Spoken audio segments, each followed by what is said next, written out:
Jain international trade organisation यानी कि जीतो संस्था की ओर से शत्रुंजय तीर्थ की भाव यात्रा का आयोजन कल नवलखी मैदान पर करवाया गया है, जिसमें मशहूर गायिका अनुराधा पौंडवाल जी मौजूद रहने वाले हैं।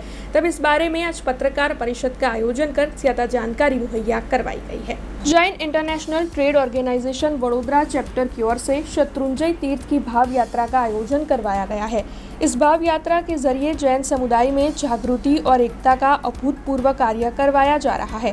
कल नवलखी मैदान में इससे जुड़ा हुआ एक कार्यक्रम आयोजित होने जा रहा है। तब आपको बता दें कि इस भाव यात्रा के तहत मशहूर सिंगर अनुराधा पौंडवाल जी वडोदरा के मेहमान बनने वाले हैं और साथ ही इस कार्यक्रम में अंतर्राष्ट्रीय जैन संगीतकार नरेंद्र वाणीहोता भी मौजूद रहने वाले हैं।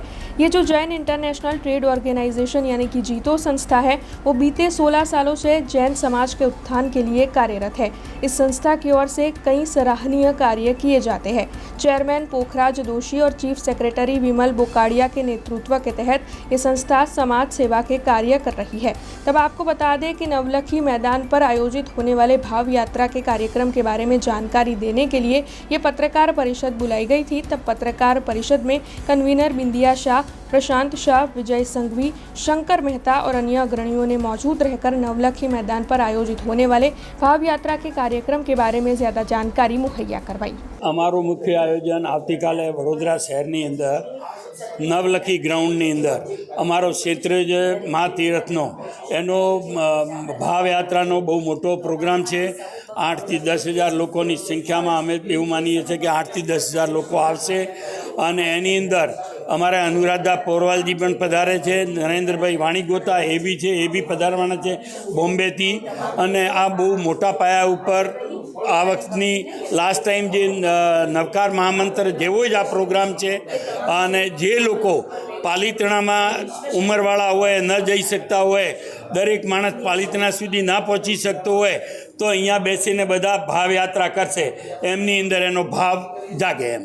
वडोदरामां वसता तमाम जैनो, वडोदरानी आजूबाजू वसता चारेय फिरकाना तमाम जैनोने मारा प्रणाम। आ प्रोग्रामનું જે કાલે નવલખીમાં 11/11ના જે આયોજન કરવામાં આવેલું છે એનો ઉદ્દેશ્ય છે એક તો સમૂહ ભક્તિ, વિશ્વ શાંતિ, વિશ્વમાં જે અરાજકતા ફેલાય છે એમાં જે પોઝિટિવિટી ભક્તિ દ્વારા મળે અને લગભગ 10 થી 12,000 જૈનો આ મંચ ઉપર એકસાથે એકઠા થઈ અને આ ભક્તિ કરવાના છે। ચાતુર્માસ દરમિયાન એવું હોય છે કે લોકો અમારે શત્રુંજયનો પહાડ નથી ચડતા, તો 5 તારીખથી એ જાત્રા શરૂ થાય છે।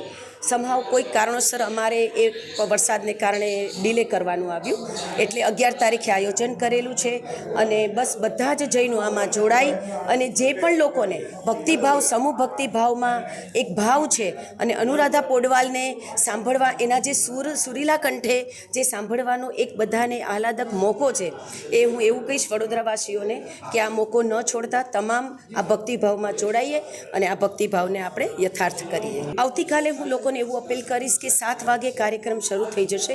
લગભગ બધા જ 7 વાગે આ ગ્રાઉન્ડ ઉપર હાજર થઈ જવાના છે।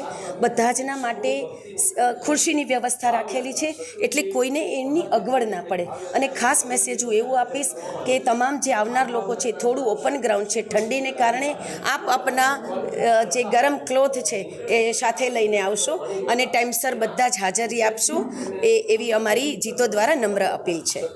हमसे जुड़े रहने के लिए हमारे YouTube चैनल को सब्सक्राइब करें और नई वीडियो की नोटिफिकेशन के लिए बेल आइकॉन को दबाएं।